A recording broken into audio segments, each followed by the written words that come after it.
I didn't even want to go. The email came in at 9:47 a.m. sharp. Subject line, Dinner with the Donnellys, Friday 7 p.m. A formal invite from HR with a little smiley face emoji added like that made it personal. After 22 years of building CoreLogic Dynamics from a tiny tech startup in a rented warehouse to a $120 million analytics firm with global clients, I was being summoned, not to a board meeting, not to an investor call, but to dinner with the CEO and his family. My name is Mia, and I was the first person ever hired at CoreLogic. I wasn't just part of the company. I was the company. When I started, we had 3 clients and 1 printer that jammed if you looked at it wrong.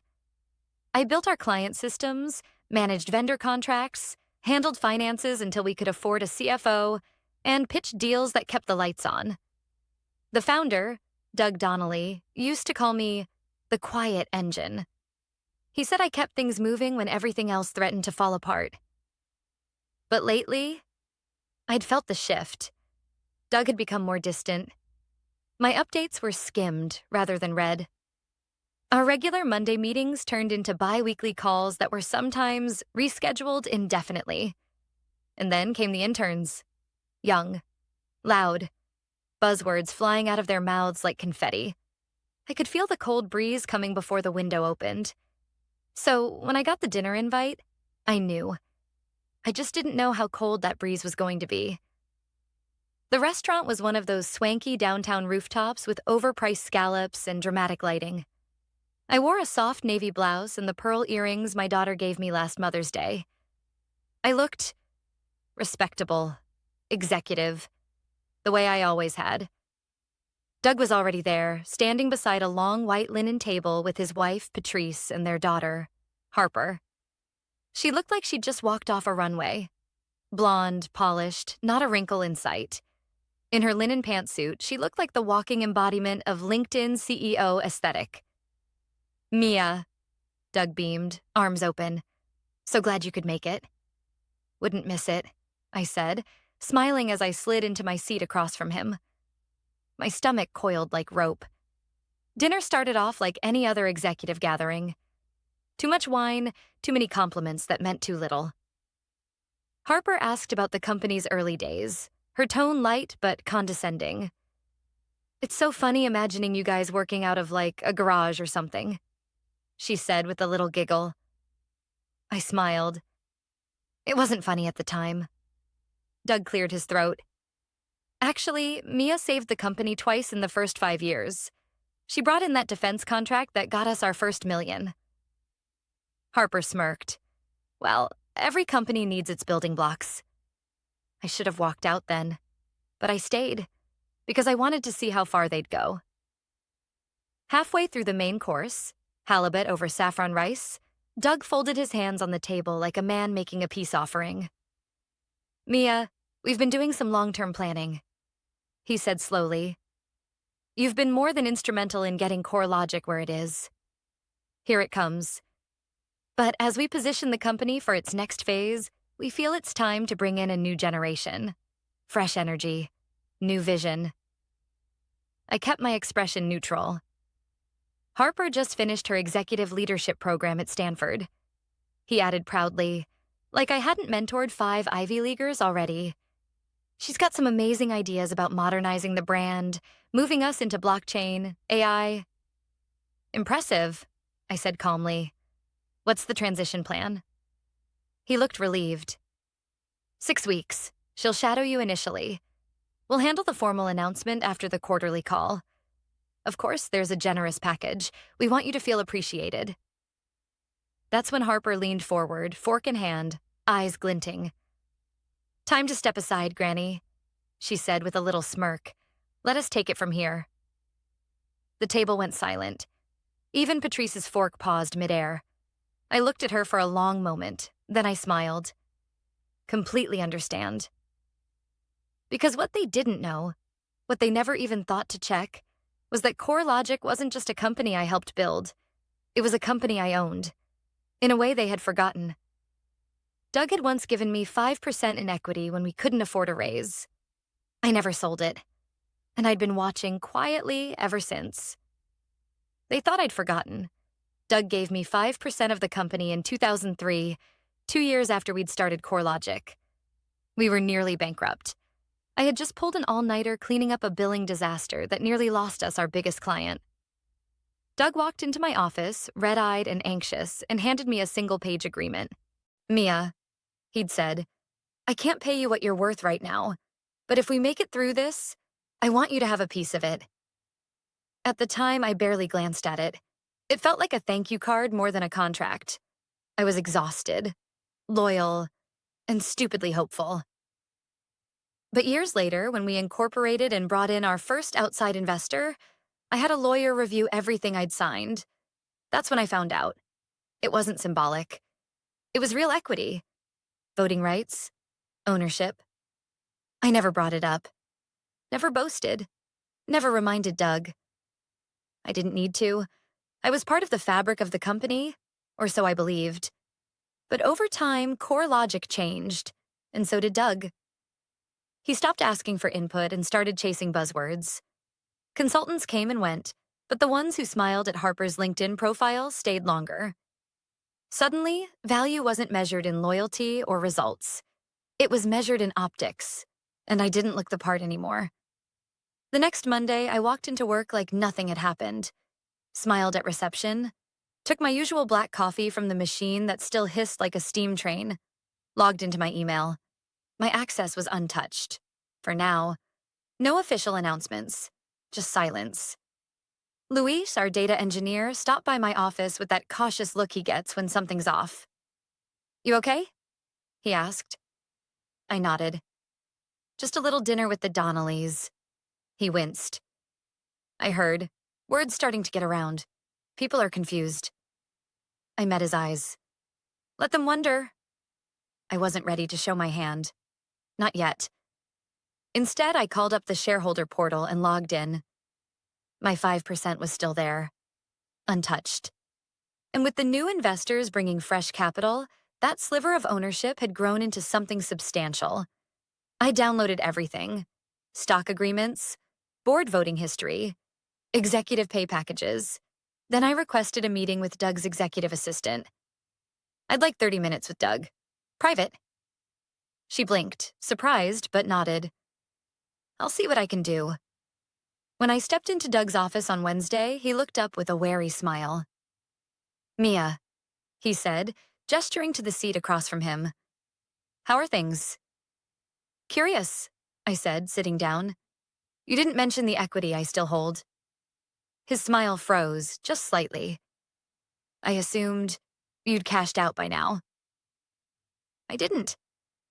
I placed the printed shareholder agreement on his desk. "And unless I missed something, I still have voting rights." Doug folded his hands. "Mia, this doesn't need to get complicated. We're offering you a generous exit." "I'm not leaving yet," I said calmly. "I'll support the transition. I'll do it with grace. But if Harper plans to restructure the company, if she intends to bring in her own team or sell off assets, I want my say." He frowned. "You're holding on to something out of sentimentality." "No," I said. "I'm holding on to what I built." I left before he could respond. Let him stew in it. That evening, I pulled out a dusty file cabinet in my home office. Inside was everything from the early days: sketches of the original architecture, notes from client pitches, the very first UI mock-ups drawn on paper napkins. And then I found something I hadn't seen in years: an NDA signed by Doug in 2005, acknowledging that several proprietary tools I'd built for the company had originated from my previous consulting work. The kind of detail most people forget about. But I don't forget. The next day, I met with Melissa, an old friend and now a top-tier IP attorney. We had coffee at a quiet bistro 2 blocks from CoreLogic HQ. I laid it all out. "Can I protect this?" I asked. She smiled as she flipped through the pages. "Mia, you own this, at least part of it. And with your equity, you've got leverage they didn't expect." I exhaled, the weight of 2 decades sitting heavy in my chest. "They think I'm a stepping stone." "Then let's show them," she said. that stones can crack foundations. By the end of the week, the whispers had started. Why is Mia still here? Why is she so calm? Why hasn't Harper taken over yet? I smiled as I passed them in the hall. They'd invited me to dinner to write my ending, but they didn't realize I was writing the next chapter. By Monday, Harper had moved into my office. Not officially, of course, but she was hovering, showing up early, walking in with coffee, and a forced smile like we were best friends. Her tone was sugar-coated, her questions loaded. She asked about vendor relationships and back-end systems, but I could see it in her eyes. She wasn't here to learn. She was here to replace. Do you always approve budget requests manually? She asked, flipping through a report she barely understood. Always, I replied. It catches errors. Automation doesn't. But if we use predictive tools are only as good as the data behind them. We still have legacy clients using decade-old systems. Garbage in, garbage out. She blinked, clearly unfamiliar with the concept, then smiled again. You're a bit old school, huh? There it was. I just smiled back. Old school kept this company from collapsing during 3 separate downturns, but feel free to learn the hard way. She didn't like that. By Wednesday, she had organized her first strategy meeting without me. Sent invites to the leadership team, excluding only one name. Mine. Luis forwarded me the invite anyway. Thought you'd want to see this. The subject line? Vision 2.0, CoreLogic's future begins now. Cute. I clicked open the agenda and immediately saw what she was up to. New branding initiative, hiring freeze in operations, potential outsourcing of back-end services. I laughed out loud. Outsourcing back-end? Half our client value was back-end support. Clients didn't come to us for shiny dashboards. They came because we knew how to keep their systems running when everyone else bailed. She didn't know the company. She knew of the company. The version her father talked about over Sunday brunch. That same afternoon, Doug dropped by my desk, something he hadn't done in years. Mia, he said, putting on that politician voice. I want to make sure the transition is smooth. Harper's getting a lot of visibility already. Visibility isn't knowledge, I said flatly. He paused. You've always been the soul of this place. You invited me to dinner to gut the soul out of it. Doug flinched, just slightly. That's not what this is. Then what is it, Doug? Because I built the systems. I kept the investors calm. I held your company together while you were taking sabbaticals in Napa. Silence. I know about the Series C dilution, I added. You're prepping the company for acquisition. His eyes widened. How? I've been here long enough to know how the winds change. He didn't deny it, just looked at the floor. We had to make hard choices. The board wanted a fresh face, a new story. A story you thought didn't include me. He hesitated. We're offering you a package. I'm not interested in your package, I said. I'm interested in what I'm owed. I walked away before he could respond. Back in my office, I emailed Melissa. I wanted the provisional patents filed by the end of the week. Not just the old architecture, but the improvements I'd developed over the years. I wasn't sabotaging the company, but I was drawing a line. Anything that bore my fingerprints was going to be legally protected. Thursday morning, I found Harper at the whiteboard, mapping out her new client retention model. It was lifted, almost word for word, from a strategy document I'd written 6 years ago. She must have dug through the archives. When she saw me watching, she smiled. I'm just modernizing, she said. Your work was a great foundation. No problem, I said, stepping closer. Just make sure you cite your sources. Plagiarism doesn't look great on quarterly reports. Her smile flickered. By Friday, the IT team was whispering. Vanessa, my operations lead, cornered me in the break room. They're nervous, she said quietly. Harper's pushing changes that don't make sense, and Doug's not saying a word. Because he's not in charge anymore, I said. He just doesn't know it yet. Vanessa looked at me. What are you doing, Mia? Setting the table, I replied. For what? For the storm, I said. But it's okay. I plan to smile through it. That night, I sat on my porch with a glass of red wine and my laptop open. The emails were already drafted.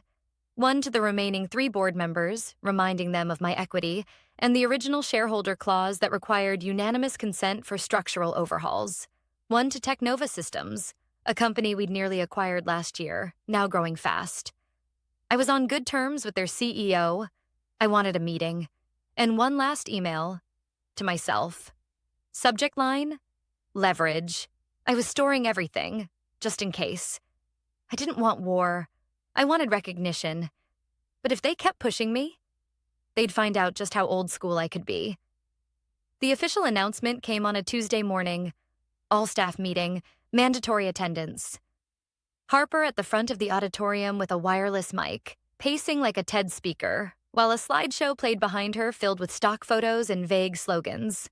Vision, velocity, victory. Doug introduced her with a warm smile, calling her a breath of fresh air. Harper beamed and thanked him like she'd just won a beauty pageant. Then she turned to the staff and said it. It's time for a new chapter, she began. A younger, leaner, and more innovative CoreLogic. And there it was. Not even subtle. I sat in the second row, arms folded, watching the faces around me. Most people tried to hide their discomfort. Vanessa looked stunned. Luis wouldn't even meet my eyes. Then Harper gestured toward the projector, and a slide came up with the words, Organizational Streamlining Plan. Phase 1. That's when my jaw tightened, because that slide detailed a restructuring plan, cuts to back-end operations, outsourced IT functions, merging departments, and worst of all, legacy management transition. Meaning me. They didn't even say my name. After the meeting, Harper approached me in the hallway. Alone. Confident. I hope you'll be graceful about this, she said, voice low. It's what people expect of veterans. I tilted my head. You mean women who've outlived 3 CEOs and built the systems keeping this place standing? She didn't answer, just smiled like I was being difficult. That afternoon, HR sent an official separation package, a check with a lot of zeros, an NDA, and a clause that stated I was to assist in a full knowledge transfer. And that's when they pushed too far. I walked into Doug's office, package in hand. He was already bracing for it. Mia, he started. You let your daughter stand up there and pretend this was her idea, I said. You let her call me obsolete in front of everyone, and now you want me to hand over my work like a loyal old dog? It's not like that. It's exactly like that, I said. And let me be clear, I'm not signing anything. Not today. Not ever. He exhaled. Then you're forcing us to terminate. You're forgetting something, I said, reaching into my bag. I still have my shareholder seat. You try to force me out without board approval, you'll be in breach of the original agreement. Doug went pale. You think Harper's ideas are shiny and new, but they're dangerous. Cutting the back end will cripple your infrastructure. And that predictive automation model she keeps talking about? It doesn't even comply with our client contracts. You know that. He leaned back, silent. I'm not trying to sink the ship, I added, but I won't let you sink me with it. That night, I met Vanessa and Luis at a quiet diner across town. I slid them both manila envelopes. What is this? Vanessa asked. Proof, I said, that what we built isn't just lines of code. It's intellectual property. Documented, time-stamped, traceable. You're going to sue them? Luis asked. Not unless they make me, I said. But I want you both to be protected. Harper's already planning a second round of cuts. Vanessa nodded slowly. She's got the PR team working on the press release. They're cleaning house before the acquisition, I said. CoreLogic is being packaged, streamlined, turned into a shiny object. Luis looked up. Are you going to stop it? No, I said. I'm going to shape it. Over the next 3 days, I worked like a ghost. Quiet, unassuming, but precise. I met with Melissa again, filed a cease and desist letter regarding the reuse of proprietary modules in Harper's new systems. I sent a letter to the board, formal notice that I intended to vote against the restructuring unless a neutral third-party audit was completed, and I met with the CEO of Teknova over lunch. Just a chat. But when I mentioned CoreLogic's shifting leadership, his eyebrows rose. "They're positioning for a sale," I said. He nodded slowly. "That would explain the talent reaching out to us." I smiled. "If you're interested, I can tell you which systems you'd want to protect, and who actually understands them." By Friday, the pressure had reached Harper. Her voice had a new edge to it in meetings. Her smiles were tighter. The confidence was cracking. Because the people she thought she could lead were starting to look back at me. And all I did was smile. Because the storm she tried to unleash? I'd already built the levees. By Monday, 3 of Harper's flashy new initiatives had failed. The vendor migration she promised would cut costs, delayed due to integration issues, also known as Luis, quietly pulling the plug on a compatibility patch he'd personally written 2 years ago. The rebranding proposal? On hold after the legal team flagged it for infringing on a smaller tech firm's trademark. A firm I knew personally. I might have tipped them off. And the new predictive analytics model? It crashed the second it was tested on live client data. Garbage in, garbage out, just like I'd warned. But Harper didn't stop. She doubled down. She called a meeting that afternoon, mandatory for all department heads. Her voice was clipped, fake smiling through her frustration. "We are going through growing pains," she said. "But I want to assure you, we are on the right path. Disruption is never comfortable." From the corner of the room, I raised an eyebrow. "Disruption works when there's a parachute. You've cut every safety net this company had." She smiled tightly. "Thank you for your feedback, Mia." Doug sat in silence. He wasn't even trying to hide anymore. Just a figurehead slumped in a chair, letting his daughter steer the ship toward an iceberg. After the meeting, Vanessa caught up with me. 3 of our longtime clients called today," she said, voice low. "They're nervous. One's threatening to walk if their service quality drops again." I nodded. "Let me guess. Harper hasn't returned their emails. She thinks they'll wait. They won't." I went home that night, opened my laptop, and wrote a 2-line email. To Daniel Rayner. Subject: Follow up from our lunch. If your board is serious, now is the time to move. Daniel Rayner was the CEO of Teknova, and his board had been circling CoreLogic for months, waiting for the perfect moment to make a move. I wasn't going to sabotage anything, but I was going to hand them a mirror. Let them see what was happening behind the curtain. The next morning, I found Harper in my old office, feet up on the desk, tossing a stress ball between her hands. She didn't even look up when I knocked. "Can I help you?" she asked, like I was the intern. "I need a few minutes." She sighed. "Make it quick." I stepped inside, calm as ever. "You're losing the company." That got her attention. "I know you think people will follow you because you talk about innovation and branding, but this place wasn't built on slogans. It was built on trust, relationships, systems that actually work." She stood up, eyes narrowed. "Are you threatening me?" "No," I said. "I'm giving you a chance." "To what?" "To stop pretending you know what you're doing." She scoffed. "My father is being pushed to the sidelines by his own board," I said. "You're a figurehead, just like he is now." She stared at me, the bravado cracking just a little. "You want to lead?" I added. "Fine, lead, but don't burn the foundation down just to prove you can light a match." She didn't respond. I didn't expect her to. Later that day, Doug requested a private meeting. No assistants, no Harper. He looked tired. Really tired. "Mia," he said, sitting down across from me. "What do you want?" I took a breath. "I want recognition. Not a payout, not a title. Recognition. He rubbed his face. The board is spooked. They've seen the instability. They know your name is still tied to every critical system. They should be spooked, I said. They handed a multi-million-dollar operation to someone who thinks legacy experience is a liability. And Teknova? He asked quietly. I just smiled. I had lunch with Daniel. The offer's real, but I haven't decided yet. Doug looked at me, really looked at me, for the first time in months. You could walk away from all of this. I could, I said, but I won't. Because what I built matters, and if they want to keep using it, they're going to do it on my terms. That evening, I got a text from Vanessa. Client X just sent an official letter of concern to the board. Things are shifting. I replied with 2 words. Hold steady. Harper had the microphone, but I had the stage.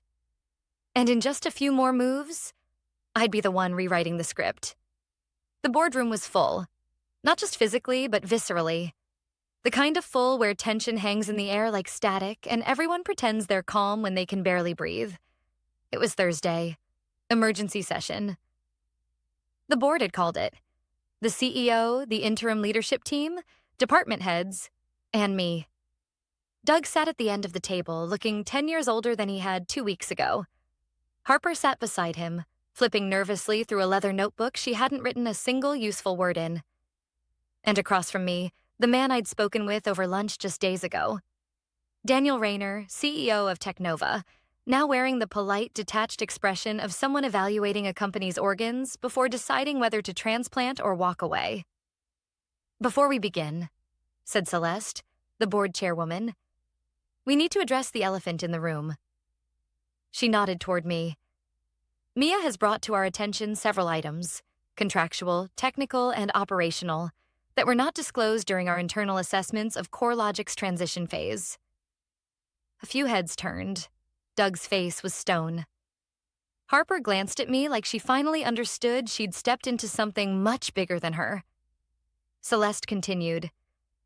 As per our original shareholder agreement, any attempt to restructure the executive function requires unanimous board approval if it affects stakeholders with more than a 3% share. She turned toward me. Mia, would you like to speak? I stood, not rushed, not emotional, just grounded. I'm not here to cause chaos, I began. I've never wanted that. I'm here because for over 2 decades, I gave everything I had to this company. And somewhere along the way, people started treating that as a weakness, as expendable. Harper's jaw clenched. I didn't look at her. I don't want a crown. I don't need a title. But I do want my work respected. I want my contributions acknowledged. And I want whoever leads this company to understand that innovation means nothing without a foundation to stand on.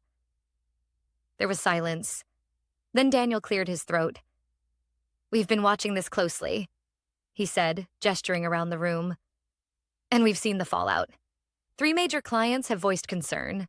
2 have paused contract renewals. And based on internal reports, the systems that make CoreLogic valuable are not as autonomous as previously claimed.